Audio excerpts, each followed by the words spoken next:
FightHype.com, J.R. and Sebia, here with Mike Bazzel. Yes, sir.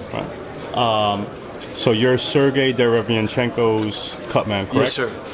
Okay, so first round, was it the first round he got cut? Yeah, first round. Pretty sure it was the first round. So walk me through that, man. First or second, yeah. When a guy comes back to the corner with a cut that deep, It's deep. what's your first thought? What's the first thing that you as a cut man that you have to You have to address the wound immediately. You only have under 50 seconds. You have to hit it immediately. So I did, and everything was cool. Everything was good going in, but it's a very rough competitive fight, and it's a type of cut that's very tender skin. And Sergey's skin was very tender as well. So it was really, you touch it, it opens back up. So by the third, fourth round, it was not really stopping. The real purpose for me now is to make sure it stopped in the beginning of the round. And then make sure that, because it's going to bleed towards the end, because he's getting hit there, and it's just a terrible spot, really deep and pretty wide. And then, and also to work with the doctors, to make sure the doctors are working. I'm working with them because they're in every round in New York. That's just a fact. No way around it. And I learned from Stitch Duran, I learned from Rudy Hernandez, that you need to always make your relationship with the doctor, the ringside physician, because they can. And I've known these guys for a few fights now, for a few years, so they know me. But it was a really bad cut, and their whole purpose is, hey, you need to. I think the fifth round they were like, you're controlling it, good job. You just need to stop the bleeding. And we're like, I'm looking at him going, can you tell Gennadiy to stop punching him in that eye? Yeah. And then he can work with us too, right? It was like, so it was working together, and I really learned from those guys how to. You work with the physicians, the ringside physicians. They're there to help the fighter. I'm trying to give the fighter each and every round. It was such a great fight. You don't want that fight to be stopped on a cut. It did bother Sergey.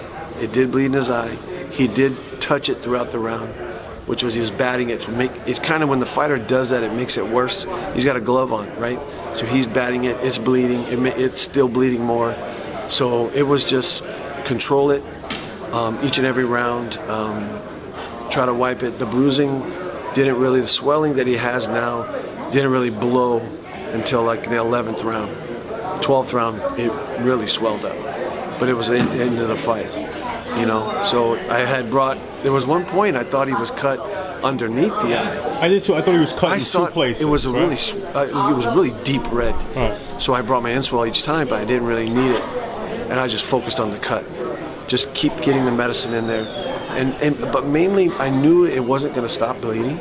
It was to mainly just work with the physicians, so they won't stop it. But you mentioned that physician. I don't recall his name. What's his name? I forgot. Okay, yeah, I don't recall it either. But there's I know like that 4 of them. There's like 2 in the.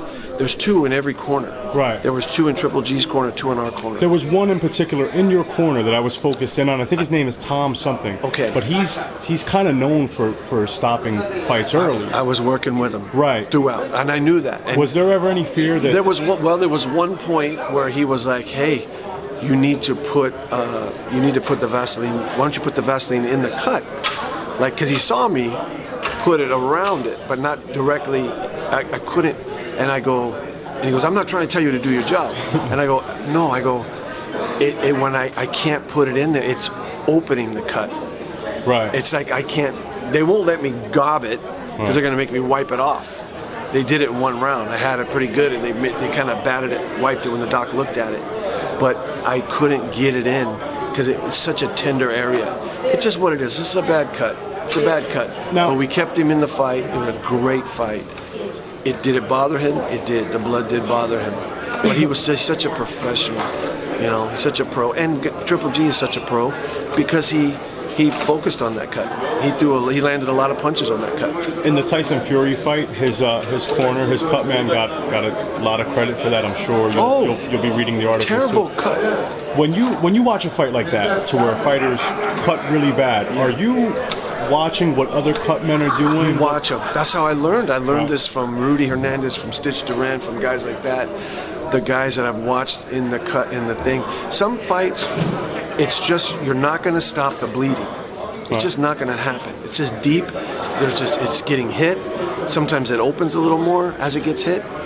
The point is work with the physician so they allow you to, they're not going to jump in and stop it. Right. They're seeing that it's not getting worse. I'm doing little things in there to show them that it's not getting worse, and I'm showing them that it's controlled when he goes out. Is there ever? It's just bloody when he comes out. Is there ever a point to where, as a cut man, to where even you kind of just say, I don't think that this is going to get. Well, honestly, the cut that Badou Jack had on his forehead, right, that was not stopping. You're not going to stop that cut unless you pack it. You have to have the Avitine sponge. You have to pack that. That's a battle wound. It's split down the middle. It's not going to stop, and it's a prime target. I don't think Marcus Brown missed a shot at that cut. It bled like crazy, but there was a lot of loss of blood. A cut on the eye, you're losing blood in your eye, but a cut like that, there was like a lot of loss of blood. He was like pouring face red, and dripping all over the place. So those, should that have been stopped? Probably. He was losing every round. This was a competitive fight. This was a hell of a fight. Yeah, so that was the thing. It was, and what I really appreciate about the doctors, they recognize it was a competitive fight. So we're all working. I'm working with them, which is what I really feel that's so important in a situation like this. If you're aggressive with them, if you're trying to get out of the corner, my guy's fine, let me do my job. That's just harassing them. They're gonna stop it. They don't give a shit about me. They're gonna stop it, right? So you got to do a lot of things. It was a lot. It was great. I appreciate all the the good words everyone's saying and everything. But it was a hell of a fight, a war. I'm so happy that it went all the distance. I feel we pulled the decision out, but that regardless, it was a great fight. What are you expecting, like, in terms of the time it would take for him to heal? How many stitches he might? Well, from what I understand, they're both in the hospital right now. Right. And I was talking with Thomas Hauser, and these kind of fights take a lot out of fighters. So these guys need to rest. Right. I wouldn't see them until summer. I don't think we'll see them again in the ring until summer. To be honest with you. Yeah. No, I hear you. I think it's just a lot. This is a war of attrition, just like the guys were saying, high-level Gennadiy Ward, at the highest level. These men gave everything they had in the ring, and they were just the consummate professionals throughout the whole. Every fighter should take a page out of the book of sportsmanship from these two guys. It was just on time, early for everything. Just the consummate professionals, man. I can't say enough about them, both. Mike, we appreciate it. We appreciate you saving us this fight and allowing the fight to go on, because I think it truly was a classic fight. And thank you for your time, man. I appreciate you. Thank you so much. No problem, man.